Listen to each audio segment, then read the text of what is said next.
describe the spiritual world or reason about the spiritual world. And all of these conclusions are false. God is neither impersonal nor absent. God is a person, and He's right here, right now. He's listening to us talk. So there's no problem with that, except maybe some people don't like that idea. Maybe they don't like the idea that, oh, God is watching over my shoulder and listening to everything that I say and do. So they come up with a theory that makes God seem far away. And they do it through inductive reasoning. Just look around. You don't see God everywhere. But they don't understand that God cannot be seen with these eyes.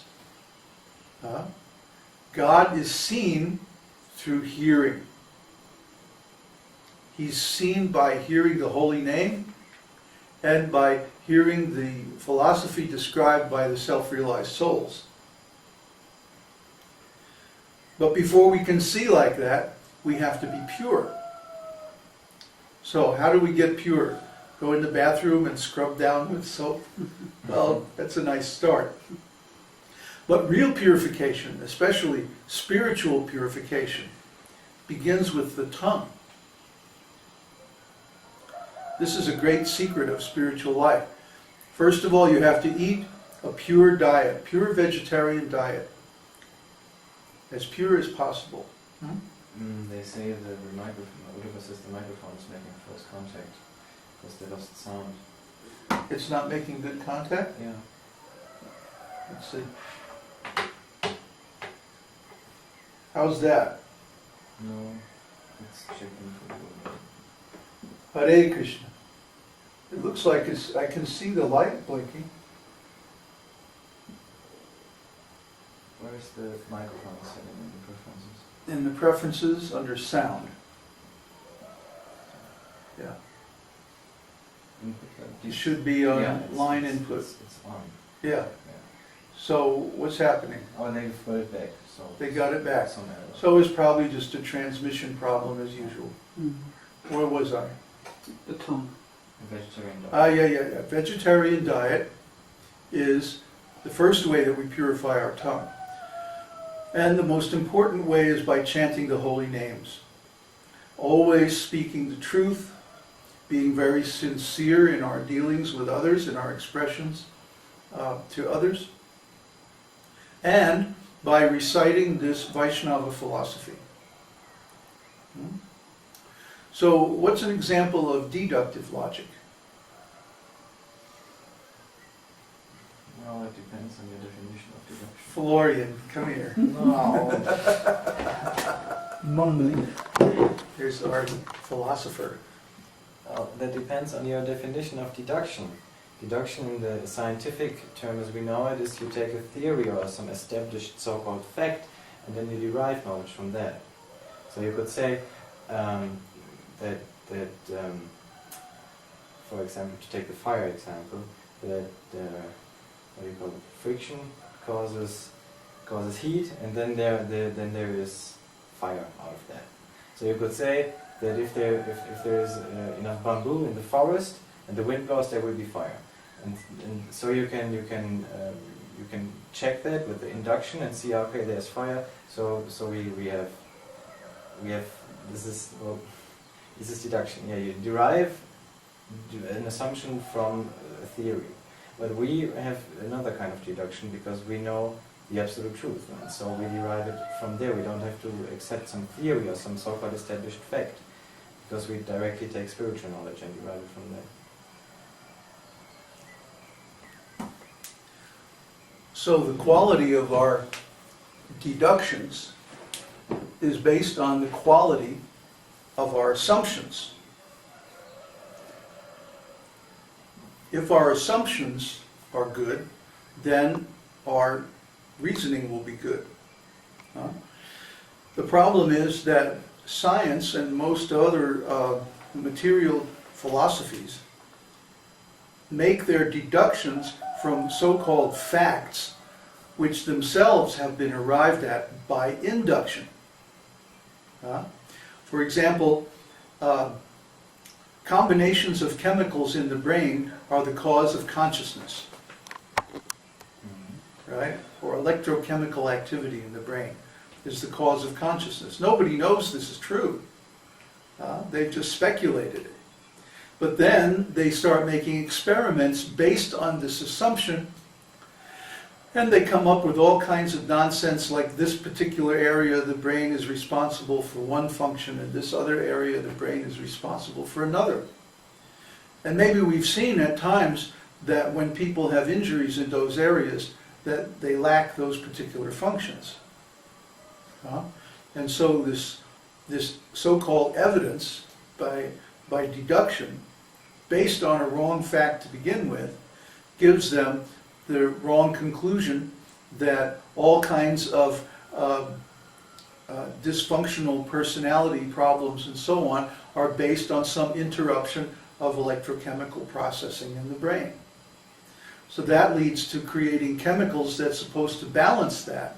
And then all of a sudden everybody is popping pills from everything from depression to schizophrenia to whatever. This is a typical example of wrong deductive logic. But when we start with assumptions that are the absolute truth, then our deductions can never be wrong. So, does anybody remember what's the definition of absolute truth? Anybody in the internet audience?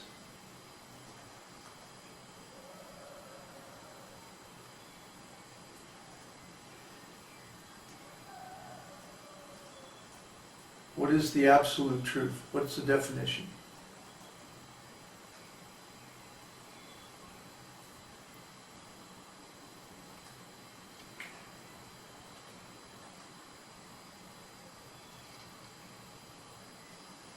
Swati says it never changes.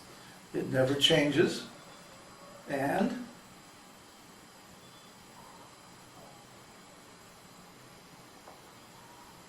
What do you mean it never changes? What do you mean by that? Michael Jones says that which is true in all times and circumstances. Okay. True for who? Stephen says things that we all agree are absolutely true. No, because if our agreement is part of it, then it's not absolute, because it depends on our agreement. These are all relative truths. Like the other day we were talking about countries. A country is simply an agreement of a bunch of people that, okay, we're going to have a country now.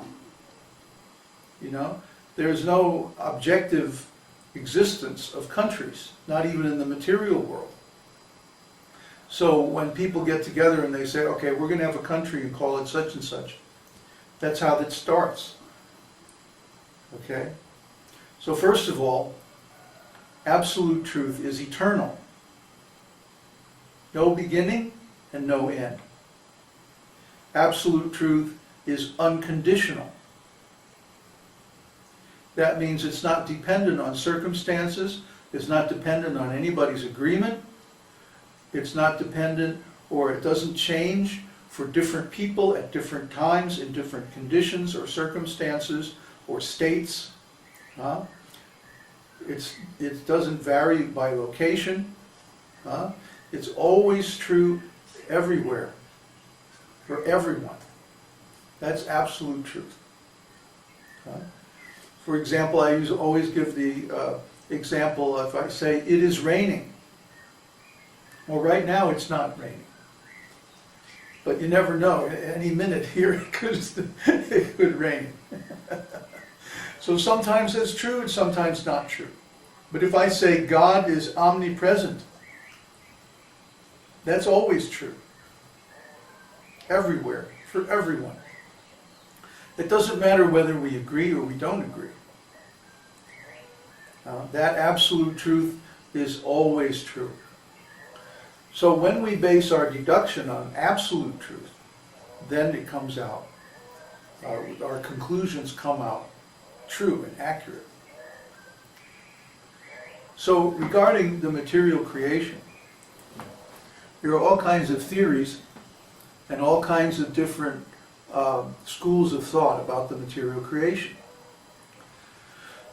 But most of them are based on some kind of speculation, some kind of inductive logic. Because after all, we can't go around the whole universe and check to make sure that our assumptions are true. We don't really know what happened at the beginning of creation. If there was a big bang or how the whole thing got started. Nobody can go back and check. What are you doing? You're losing sound all the time. Well, They- turn off the video. They say it appears when you move. It appears when I move, Yes. but the Now- mic Now it's back. is going. I can